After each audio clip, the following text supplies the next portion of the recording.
Hi, everyone. There's a myth out there that we should not be triggered, and that triggers are bad when they happen. And also, with triggers comes emotions because we feel certain things when we're triggered, and we label these emotions as being bad. And therefore, we resist triggers and we don't like them, and we think overall that they are bad. Well, I have news for you because triggers and emotions are part of who we are as humans. And actually, when we're being triggered and when we're feeling certain emotions that are very strong, it's actually our body's way of telling us something. It's information that we're receiving from within us. And what better way of receiving truthful information when it comes from within us instead of outside of us?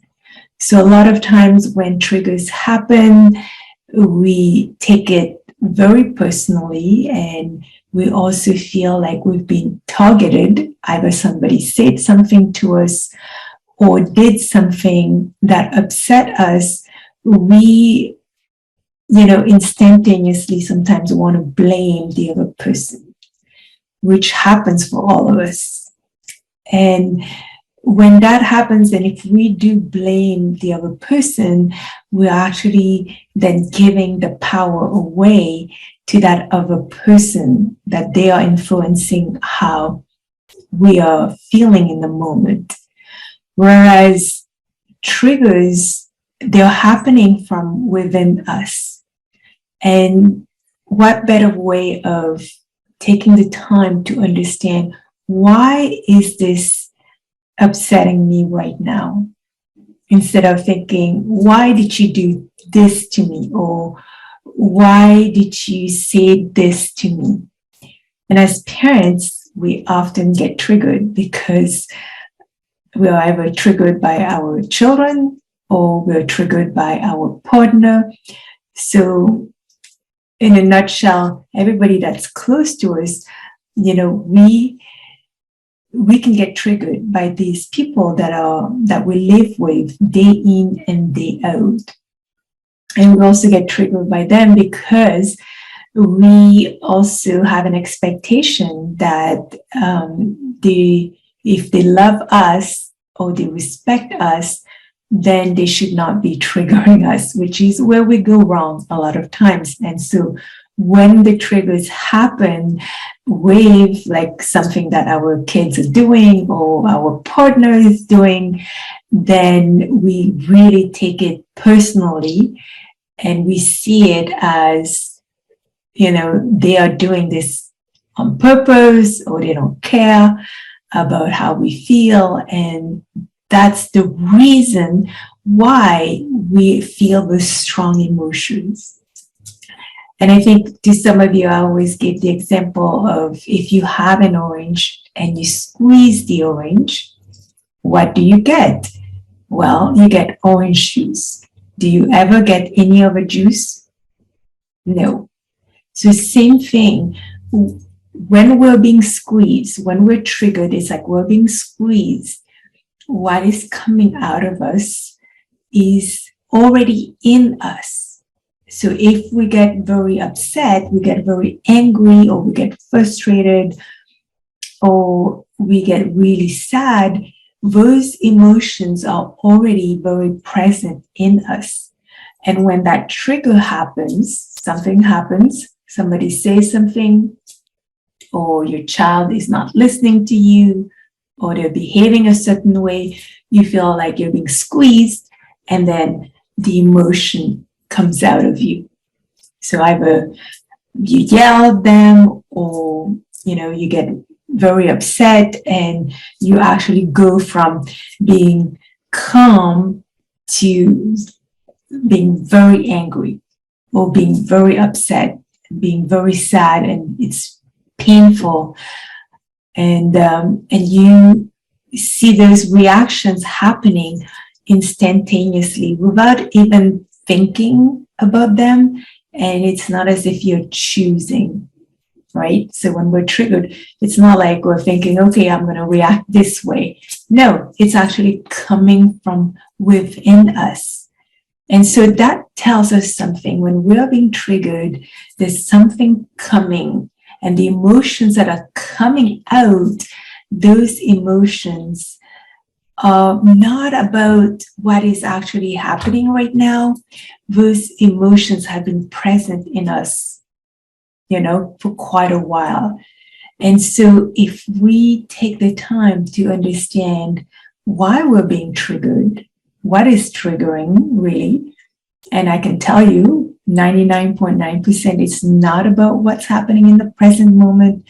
It's what's happening in the present that's triggering something else that's very old in us. It's like an open wound that it's touching on. And when that wound gets reopened, then the flood of emotion that we've experienced from the past come back up. And so it's different for everyone. Sometimes the smallest simple things can trigger you. It can be words that you're hearing. It can be a noise. It can be the way somebody is looking at you. And often our children trigger us, when they are having very strong emotions themselves. And we feel like, oh my gosh, this just, takes me somewhere where I get really angry when I see my child doing this. So it's not about the behavior, but what is that, making you remember? And so this is the work that needs to be done. And when you can understand where those triggers are coming from, what are the set of events that lead you to being triggered? Because often it's repetitive. You see that things goes a certain way, and when that happens, you're most likely to get triggered. And then also understanding these emotions that are coming up. What is it bringing? What are you remembering that's bringing those emotions back up? And so when we can delve into this work, which is not only about being aware, first of all, when you're being triggered, knowing the signs when you're about to get triggered and when you're already triggered, and how to reframe all of this so that, it's not about that we're never going to react to a trigger. We will react. We're humans. But the question, like Dr. Joe Dispenza says, is how long we're going to react, how long we're going to stay in that state of anger, of, being upset. Is it, a few days? Is it months? Is it hours? That's the question. And the sooner we can move on and not let that trigger affect us, then we feel more empowered, because we know that, yes, triggers happen, but triggers happen for a good reason. And when we are recognizing we are being triggered, then we can choose to respond in a different way. And also that the triggers themselves, they are giving us really, really good information, like I mentioned at the beginning. And if we can be open to receiving that information, we can learn from it, and it will allow us to respond differently, and also to manage those emotions that are arising at times where we feel like we can't control ourselves. But there is a way to work with it, and that's the first thing first, is to be willing to look at ourselves, and then to recognize the signs that our body is giving us, like when just before we get triggered, or when we're getting triggered, or even before that, what is happening? Maybe we're not taking care of ourselves, maybe we're really tired, overwhelmed, and recognizing those signs that it's time to pause, it's time to rejuvenate, it's time to recharge.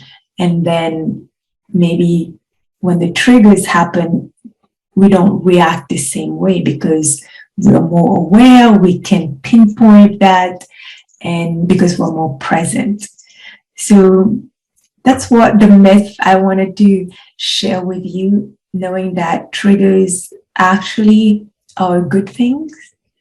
And there are ways to manage triggers and emotions if you're looking at improving that, so that you're not on a roller coaster ride throughout your week. You're more level, and you're able to manage what's coming at you as a busy parent. All right. So if you have any questions, feel free to ask me. You can comment below. And until next time, take care and thank you for listening. Bye-bye.